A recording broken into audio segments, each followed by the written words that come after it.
Taeho Kim stood at the massive viewing window of Harmony's Edge, watching ships from hundreds of different worlds dock at the enormous space station. The sight never got old. Sleek vessels from the aquatic Nelthari floated in their water-filled transport pods. The crystalline ships of the Vex sparkled like floating diamonds. Giant cargo haulers from the insectoid Threx buzzed past with their distinctive humming engines. This was the heart of galactic civilization, and somehow humanity had earned a place here. The year was 2387, and humans had been part of the Galactic Council for nearly 50 years now.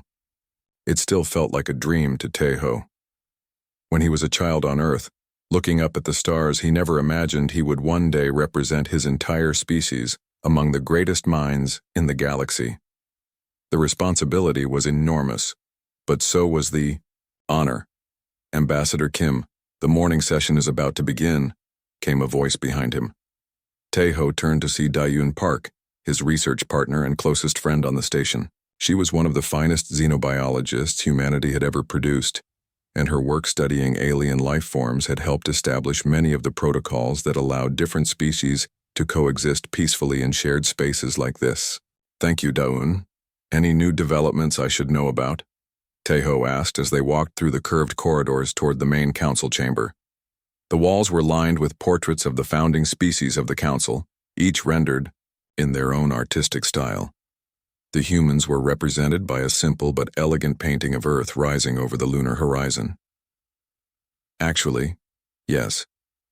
Something interesting came up in my research yesterday. I was updating our diplomatic contact records and I noticed something strange about the Vorthak. Dawn said, her voice carrying that tone she used when she had discovered something puzzling. The Vorthak. Even thinking about them made Taeho feel a mixture of awe and curiosity. They were the oldest known species in the galaxy, with a civilization that stretched back over 50 million years. Most species measured their histories in thousands or maybe tens of thousands of years. Humans had barely been walking upright for a few million years, and their recorded history was only a few thousand years old. The Vorthak had been building cities and exploring space when Earth was still covered in primitive life forms. What? Kind of strange? Taeho asked as they entered the council chamber. The enormous circular room could hold representatives from all 847 member species, though typically only about 100 were present for any given session. The chamber was designed to accommodate the vast variety of alien physiologies.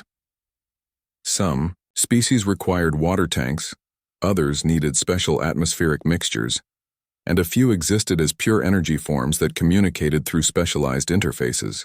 They have detailed diplomatic files on every single species in the council, every single one except us.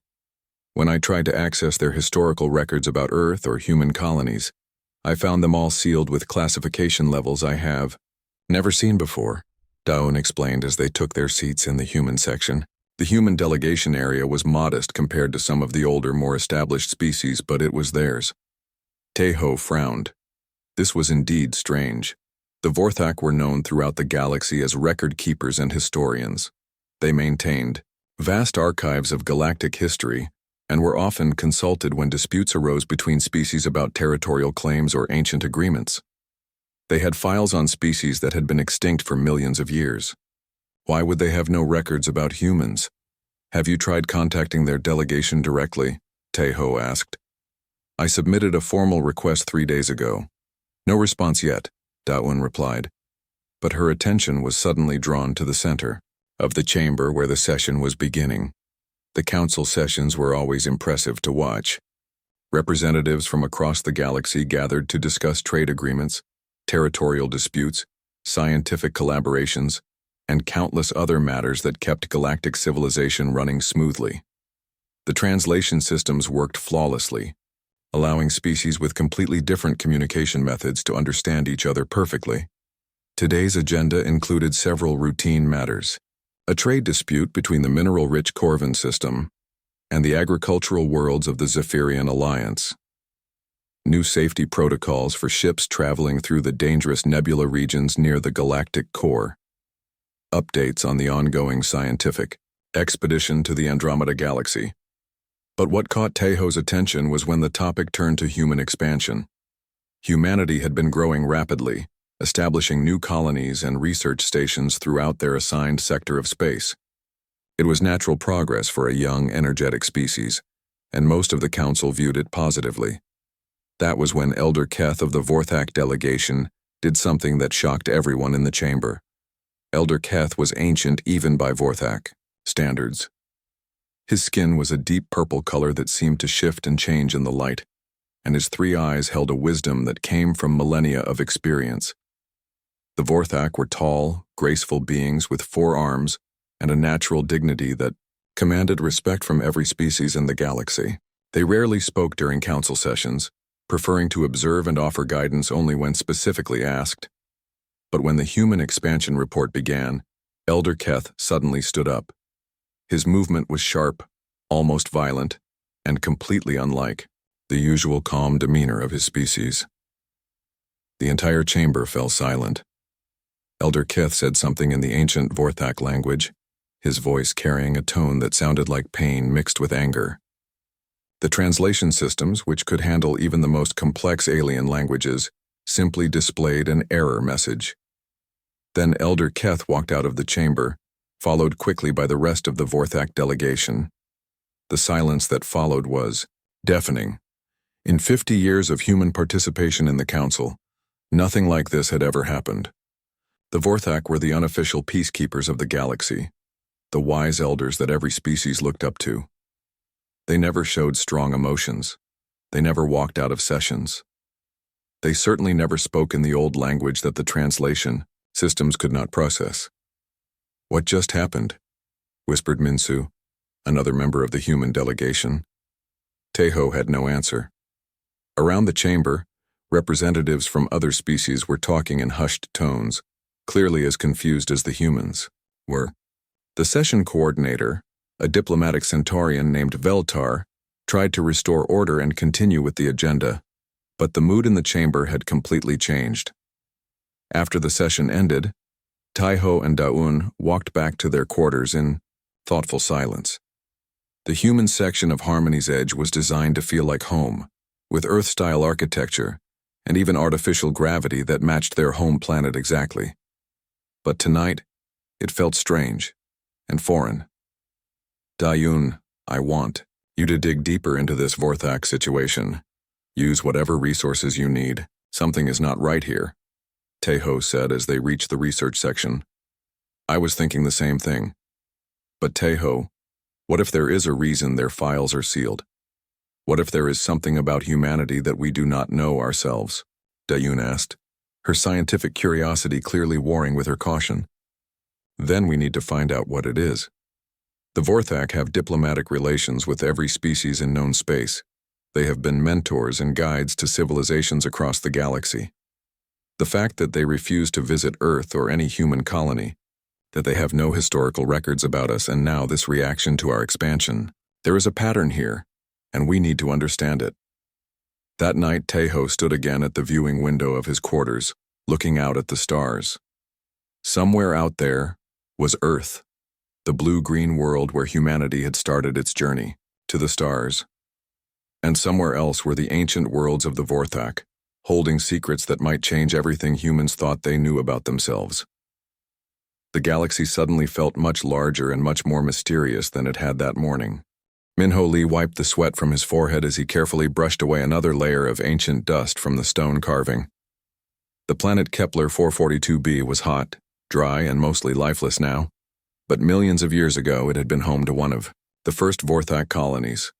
The archaeological site he was working on was considered one of the most important historical locations in the galaxy. The dig had been going on for 3 years now, and Minho had been part of the team for the last 18 months. As one of the few human archaeologists approved to work on Vorthak sites, he felt the weight of representing his entire species. The Vorthak were extremely protective of their historical sites, and getting permission to work here had required years of paperwork and cultural sensitivity training. "Minho, you need to see this," called Jiwoo Choi from across the excavation site. Jiwoo was a xenolinguistics expert, one of the best at translating ancient alien languages. She had been working on deciphering some of the older Vorthak texts. They had found inscriptions that dated back over 30 million years. Minho carefully set down his tools and walked over to where Ji-woo was kneeling beside a partially uncovered wall. The stone was a deep red color, typical of ancient Vorthak construction. But what made him stop breathing for a moment was what was carved into it. The mural showed figures that looked unmistakably human. "This cannot be right," Minho said, kneeling down beside Ji-woo for a closer look. The carving was definitely authentic, worn by millions of years of time but still clearly visible. The figures had 2 arms, 2 legs, and the distinctive human head shape. They were standing alongside what were clearly young Vorthak, but these Vorthak looked different from the modern ones. Smaller, less elegant, almost like children. "I thought the same thing at first. But look at this," Ji-woo said, pointing to another section of the wall that she had just uncovered. "There are more of them, and they are definitely interacting with the Vorthak.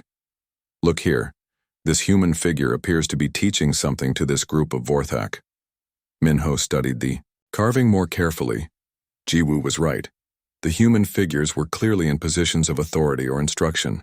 They were larger than the Vorthak in the scene, and their body language suggested they were leaders or teachers. But this was impossible. 30 million years ago, humans were not even close to existing. Earth had been populated by primitive mammals at best. "Have you been able to translate any of the text?" Minho asked. "Some of it. The ancient Vorthak language is extremely difficult, and these inscriptions are older than anything I have worked with before, but I've been able to make out a few words. Teacher, guide, friend, and there is another word that keeps appearing, but I cannot figure out what it means," Ji-woo said, showing him her translation notes. They spent the rest of the day carefully, uncovering more of the wall. What they found was even more disturbing. The mural continued along the entire length of the chamber, telling what appeared to be a story. The early scenes showed humans and Vorthak working together, building cities, exploring space, creating art and science together. The humans were clearly the more advanced species, but the relationship seemed to be one of friendship and cooperation rather than dominance. But as the mural progressed, the story took a dark turn. The later scenes showed the human figures becoming less solid, more transparent. They appeared to be fading away. The Vorthak figures in these scenes were shown in positions that looked like mourning or pleading. And in the final scene that they uncovered that day, the human figures were gone completely, leaving only the Vorthak behind. The Vorthak in this final scene were shown in what could only be described as heartbreak. Some were reaching toward empty spaces where the human figures had been. Others were collapsed on the ground. The artistic style made their grief so clear that even across millions of years and completely different species, the emotion was unmistakable. "Ji-woo, what does this mean? How can there be humans in ancient Vorthak art? And why do they look like they are disappearing?" Minho asked, but he could see from her expression that she was just as confused as he was. "I do not know, but I think I have figured out what that word means. The one that keeps appearing throughout the text," Ji-woo said, her voice quiet. "I think it means abandonment." The next morning, Minho and Ji-woo reported their findings to Dr. Velna, the Vorthak archaeologist who was leading the expedition. Dr. Velna was old even by Vorthak standards, with the deep purple skin and wise eyes that marked her as one of their most respected scholars. She had been working on this site for over 200 years. When they showed her the photographs of the mural, Dr. Velna's reaction was immediate and shocking. All 3 of her eyes opened wide, and she made a sound that the translation device could not process. She stared at the images for a long time without speaking, and when she finally looked up at Minho and Ji-woo, there was something in her expression that looked like fear. "Where exactly did you find this?" she asked. "In the deep chamber. Level 7. "We have been working systematically through the lower levels as you instructed," Minho replied. "Level 7 should not have any murals. Level 7 is before the time of artistic expression in our culture," Dr. Velna said. But even as she spoke, she seemed to realize that what she was saying did not match what they had found. "Dr. Velna, who are the human figures in the mural? Our species did not exist 30 million years ago." "This should be impossible," Ji-woo said. Dr. Velna was quiet for a very long time. When she finally spoke, her voice was different, heavier somehow. There are some things that are not meant to be remembered. Some things that are too painful to speak of, even after so much time. But these are historical facts. If humans existed, in ancient times, if our species had contact with yours millions of years ago, this changes everything we know about galactic history, Minho said. Does it? Or does it simply confirm what has always been feared? Dr. Velna asked, but before either human could respond, she stood up quickly. You will not continue working on level 7. You will focus your efforts on the upper levels only. Dr. Velna, with respect, we cannot simply ignore what we have found. This discovery could be the most important archaeological find in galactic history, Jiwoo said. And that is exactly why it must be ignored, Dr. Velna replied firmly. Some doors should remain closed. But Minho and Jiwoo were scientists, and the idea of walking away from such an incredible discovery was impossible. That evening, they snuck back down to level 7 with portable lighting equipment. If Dr. Velna would not let them work officially, they would document everything they could on their own. What they found in the deeper sections of the chamber was even more shocking. More murals, more text, and most disturbing of all, what appeared to be some kind of shrine or memorial. The wall here was covered with carved symbols that Jiwoo recognized as names, thousands of them. Human names, written in ancient Vorthak script. Minho, I think this is some kind of memorial wall.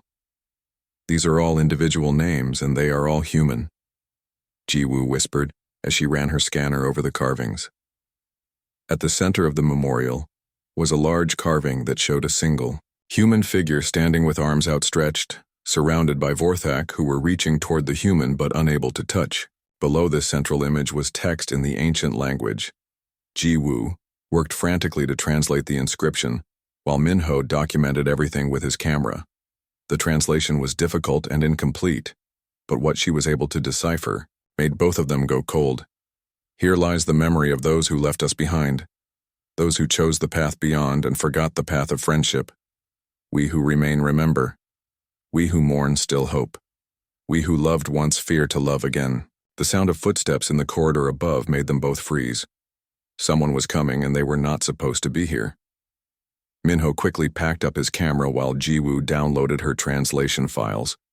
They had just managed to hide their equipment when Dr. Velna appeared at the entrance to level 7, accompanied by several Vorthak security officers. I specifically instructed you not to work in this area, Dr. Velna said, her voice carrying an authority that made both humans step back. Dr. Velna, please, you have to understand. What we have found here could change everything. If humans and Vorthak had contact in ancient times, if something happened that caused a separation, our species need to know about it, Minho said. Your species already knows. They simply chose to forget, just as they chose to forget everything else, Dr. Velna replied, and there was something in her voice that sounded like old pain. Before either human could ask what she meant, the security officers stepped forward. You will pack your equipment and leave this planet immediately. Your permits to work on Vorthak archaeological sites are permanently revoked. As they were escorted back to the surface, Minho caught sight of Dr. Velna standing alone in the memorial chamber. Even from a distance, he could see that she was crying. It was the first time either human had ever seen a Vorthak show such emotion, and the sight was somehow more disturbing than all the mysterious murals combined.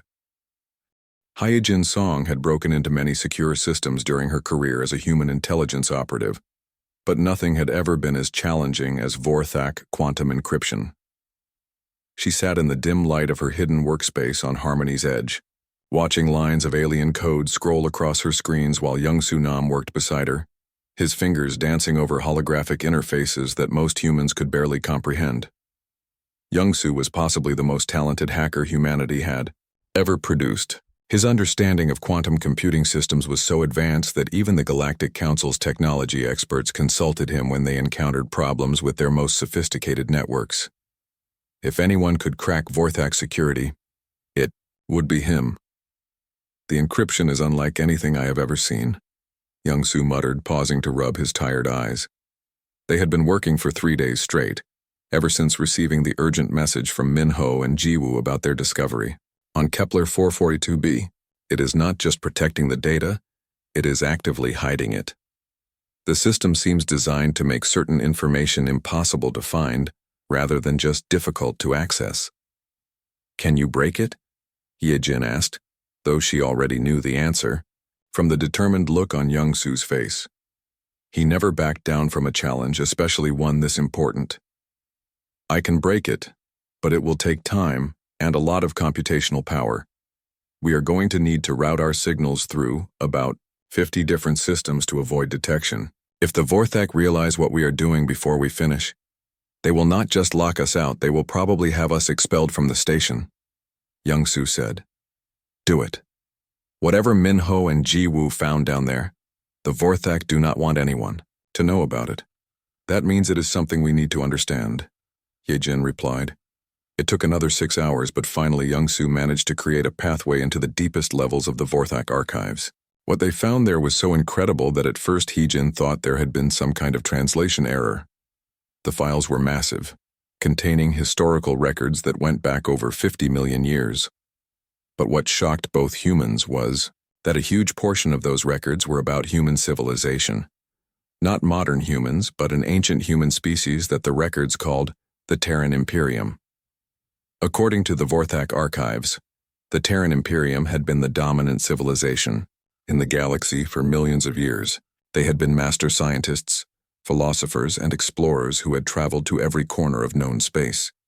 More importantly, they had been the closest friends and allies of the early Vorthak civilization. This is impossible, Ye-Jin whispered, as she read through file after file of detailed historical records. These documents say that ancient humans were teaching the Vorthak everything. Science, art, philosophy, space travel. The early Vorthak looked up to humans like older brothers or teachers. Young-Soo was reading through a different section of the archives, and his face was growing more troubled with each file. Ye-Jin, look at this timeline. According to these records, the partnership between humans and Vorthak lasted for over 20 million years. They built cities together, explored new galaxies together, shared technology and culture. The Vorthak considered humans to be their dearest friends in the universe. Then what happened? Why are there no traces of this ancient human civilization? And why did the Vorthak refuse to have anything to do with modern humans? Ye-Jin asked, but she was already scrolling through the files looking for answers. What she found was a section of the archives labeled with a Vorthak phrase that translated roughly as the Great Sorrow or the Time of Abandonment. The files in this section were different from the others. They were written in a more emotional style, less like historical records and more like personal journals of grief. The story they told was heartbreaking. According to the records, the ancient humans of the Terran Imperium had become obsessed with the concept of transcendence. They had discovered that consciousness could exist independently of physical form, and they had developed technology that would allow them to shed their bodies and ascend to a higher plane of existence. They believed this would make them immortal and give them power beyond anything possible in the physical universe. The Vorthak had begged them not to do it. The archives contained transcripts of conversations between human and Vorthak leaders, with the Vorthak arguing that physical existence was valuable, that friendship and love required actual presence, that transcending would mean abandoning everyone and everything they cared about in the material world. But the humans had been convinced that transcendence was the next step in evolution. They believed they could maintain contact with their physical friends even after ascending, that they could be guides and protectors from their higher plane of existence. They had been wrong. The transcendence process had worked exactly as the humans had planned. They had successfully shed their physical forms and ascended to a higher dimension. But once they were there, they had lost all interest in the physical universe. The concerns and needs of corporeal beings became meaningless to them.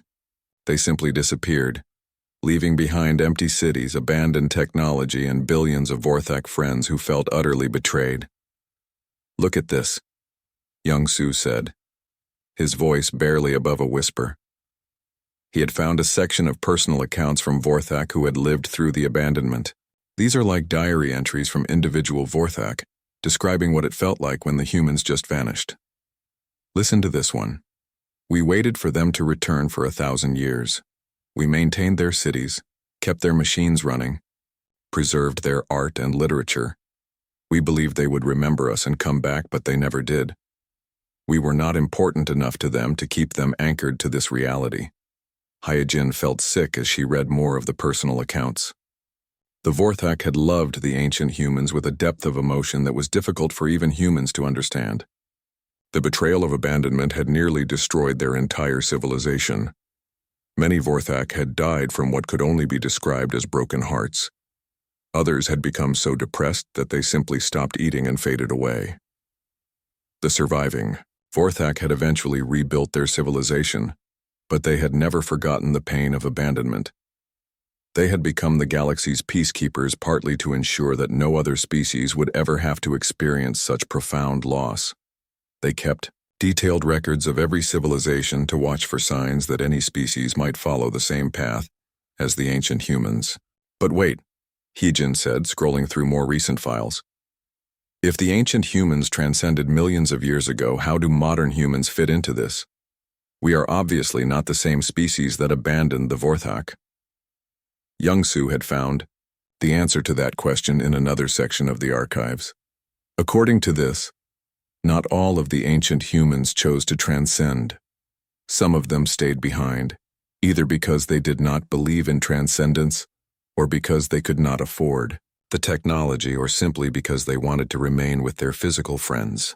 But when the majority of their civilization vanished, the remaining humans could not maintain their advanced society. Their technology failed, their cities crumbled, and they gradually regressed to a more primitive state.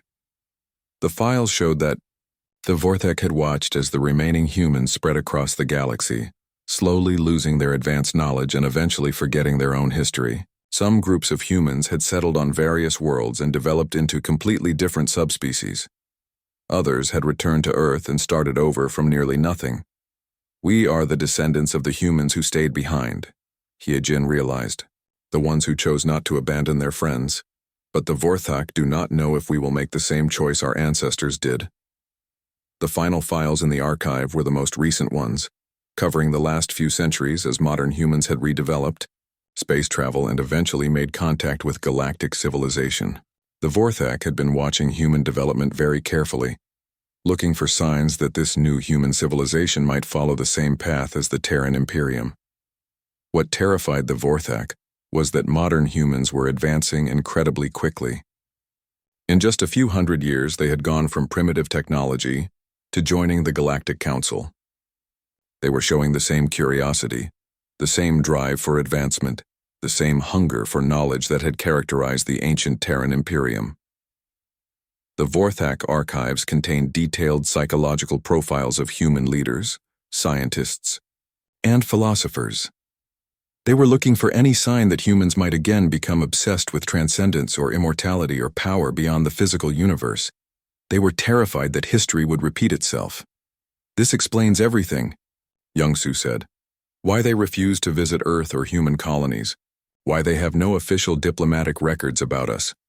Why Elder Keth walked out of the council session when the topic turned to human expansion. They are afraid to get close to us because they are afraid we will abandon them again. Hyojin downloaded all the files they had accessed, making sure to cover their tracks as thoroughly as possible. This information would change everything about human understanding of their place in the galaxy. But it also created an enormous responsibility. Modern humanity would have to prove that they were different from their ancestors. The High Elder Council chamber was unlike any space Taiho Kim had ever entered. Located deep within the Vorthak homeworld of Velthara, the chamber was carved from a single massive crystal that had grown naturally over millions of years.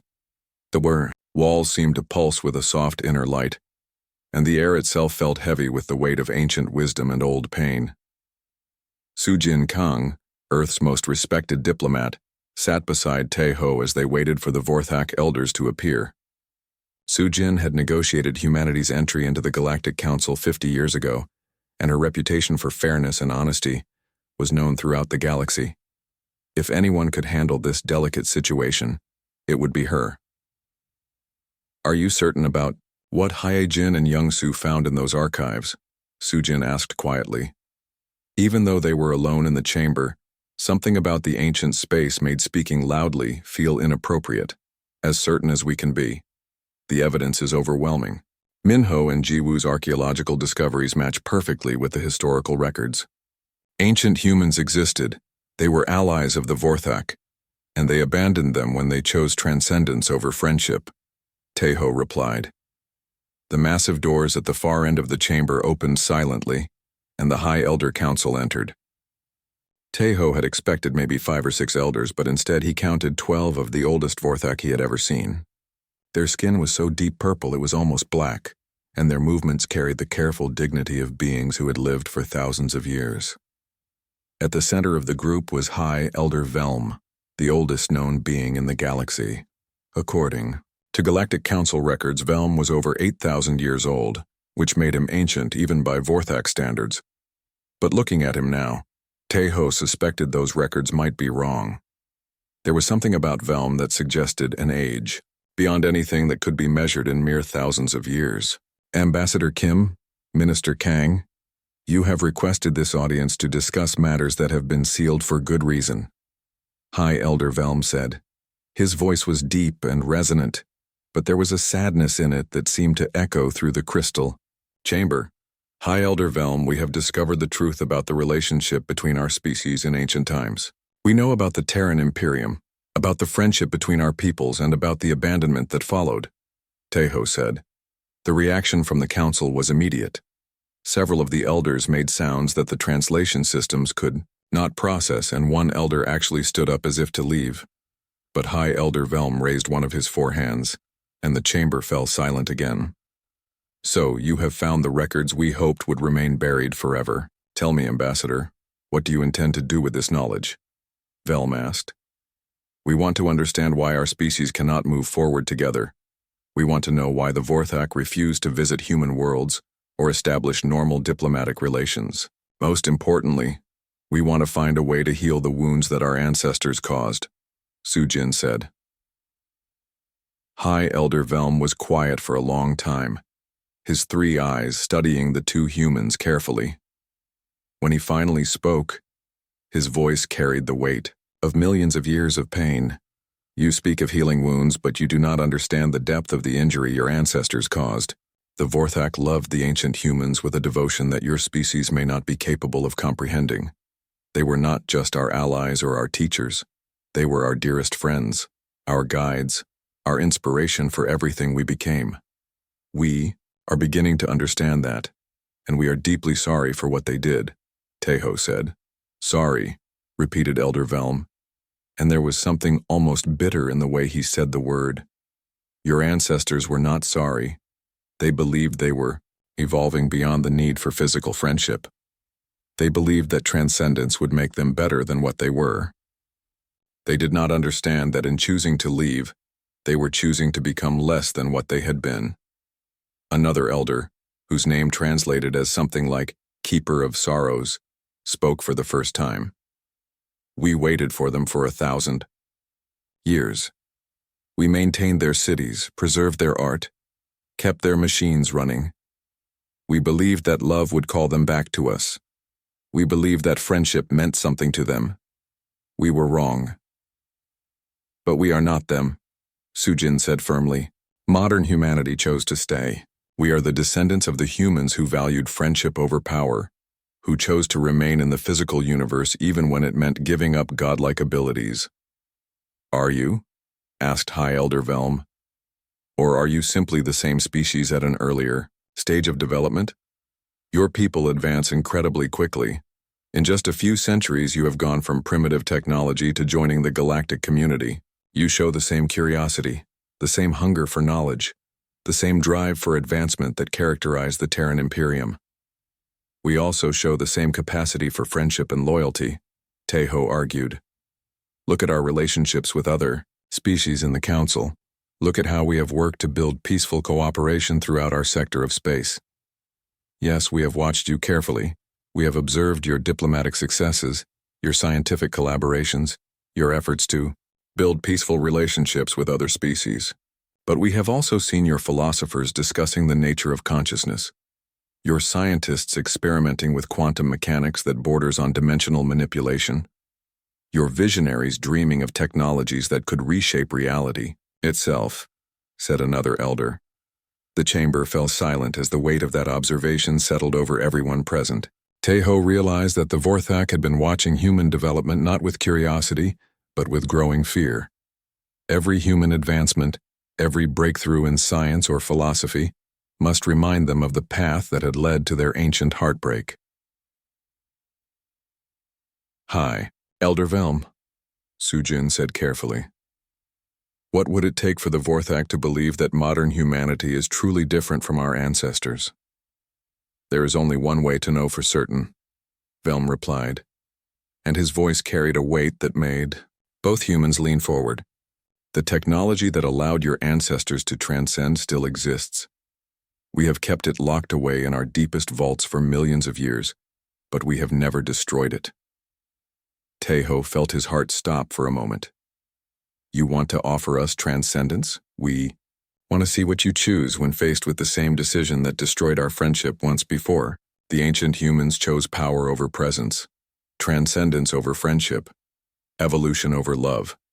If modern humanity makes the same choice, then we will know that the cycle is destined to repeat itself. And if we choose differently?" Sujin asked. "Then perhaps after millions of years of mourning, we can learn to trust again. Perhaps we can rebuild the friendship that was once the most precious thing in either of our civilizations," Velm said. At that moment, another human entered the chamber. Gunwoo Park was one of Earth's most respected philosophers, and he had been specifically requested for this meeting. His understanding of ethics and human nature was considered essential for the discussion they were about to have. "Forgive my interruption, but I could not help overhearing the end of your conversation," Gunwoo said. "Hi, Elder Velm. You are essentially asking humanity to prove our worthiness by rejecting the ultimate gift. You are testing our character by offering us everything we might desire and waiting to see if we will choose what we have over what we could become." "That is exactly what we are doing," Velm confirmed. "Your ancestors failed that test catastrophically. They chose individual advancement over collective responsibility. They chose to become gods instead of remaining friends. But there is a fundamental problem with your test," Gunwoo said. "By offering us transcendence, you are placing the burden of proof on humanity. You are asking us to demonstrate our loyalty by rejecting power. But true friendship cannot be built on tests. It must be built on trust, mutual respect, and the willingness to be vulnerable with each other." High Elder Velm's three eyes focused on Gunwoo with intense interest. "Explain your meaning, human philosopher. If the Vorthak truly want to rebuild the friendship that was lost, then you must be willing to trust humanity without requiring proof. You must be willing to open your hearts to the possibility of being hurt again. Friendship is always a risk, whether it lasts for decades or millions of years. The risk of loss is what makes the relationship precious." The chamber was completely silent for several minutes as the Vorthak elders considered Gyunwoo's words. Finally, High Elder Velm spoke again. "You ask us to risk experiencing the same pain that nearly destroyed our civilization. You ask us to open ourselves to the possibility of abandonment again." "Yes," Gunwoo said simply, "because that is what friendship means. It means choosing to care about someone even though you know they might leave. It means valuing the relationship itself more than your own security. And what if humanity does choose transcendence? What if you follow the same path as your ancestors?" asked the Keeper of Sorrows.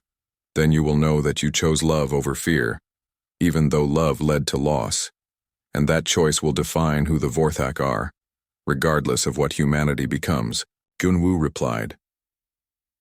Tejo watched as something changed in High Elder Velm's expression. For the first time since entering the chamber, the ancient being looked less like a judge weighing evidence and more like someone considering the possibility of hope.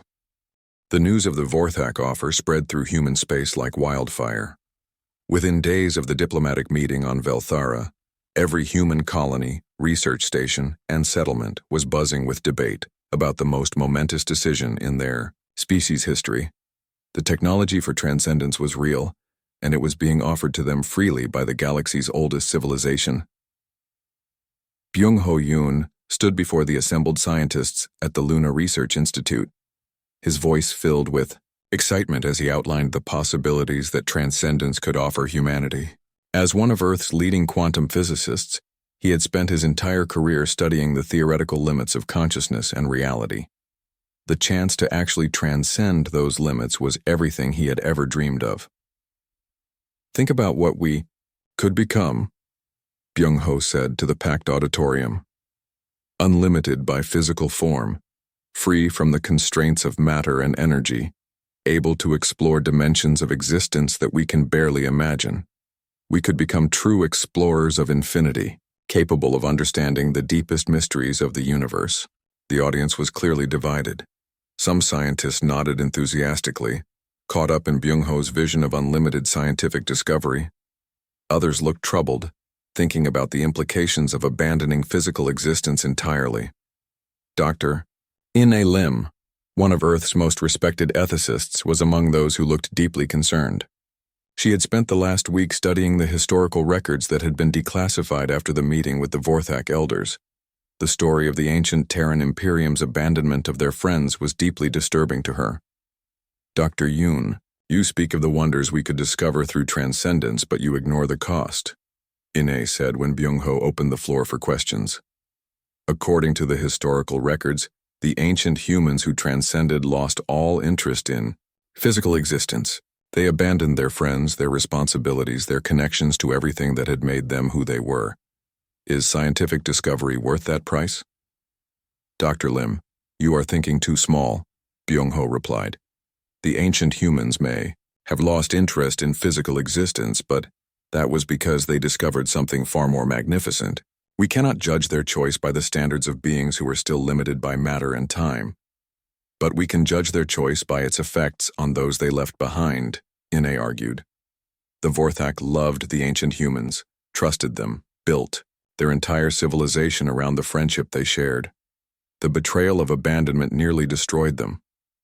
How can we even consider following the same path?" The debate raged not just in scientific institutions, but in every corner of human society. Politicians argued in assemblies, philosophers debated in universities, families discussed it around dinner tables. Humanity had been given the ultimate gift, and they were tearing themselves apart trying to decide whether to accept it. Wu Jin Han, the youngest representative in the Terran Assembly, found himself at the center of the political storm. At just 28 years old, he was supposed to be a minor voice in the assembly. But his passionate speeches about the importance of staying true to human values had made him a leader of the anti-transcendence movement. "We are not just deciding our own fate," Wu Jin said during the emergency session of the assembly. "We are deciding whether humanity will honor the trust that our galactic neighbors have placed in us. We are deciding whether we value power more than friendship, individual advancement more than collective responsibility. Representative Han, with respect, you are asking us to reject the greatest opportunity in human history because of sentimentality," replied Assembly Leader Yong Min Park, who had become one of the strongest supporters of transcendence. "Yes, the ancient humans abandoned their friends, but perhaps they discovered something so magnificent that physical concerns simply became irrelevant. Perhaps transcendence is the natural destiny of any sufficiently advanced species. If transcendence is the natural destiny of advanced species, then why do the Vorthak still exist in physical form after 50 million years? Why have they chosen to remain connected to the material universe instead of pursuing their own transcendence?" Wu Jin asked. The question hung in the air without a good answer. The Vorthak were clearly advanced enough to achieve transcendence, if they wanted it, but they had chosen to remain physical beings. Perhaps there was wisdom in that choice that humans were only beginning to understand. The debate went on for weeks, but gradually a consensus began to emerge. Polls showed that a growing majority of humans were uncomfortable with the idea of transcendence, not because they feared the unknown, but because they valued their connections to the physical universe and to their galactic neighbors. The turning point came when NA Lim organized a galaxy-wide broadcast that would allow every human colony to participate in a synchronized discussion about the decision. Representatives from every human settlement, research station, and exploration vessel joined the conversation. "We need to ask ourselves a fundamental question," NAA said to the billions of humans listening across space. "What does it mean to be human? Is it our intelligence, our curiosity, our ability to grow and change? Or is it something deeper than that?" A voice came from the Mars colony. "I think what makes us human is our ability to care about others, even when it costs us something." Another voice from the Centauri system. "What makes us human is our choice to stay connected, to build relationships, to be present for the people who matter to us."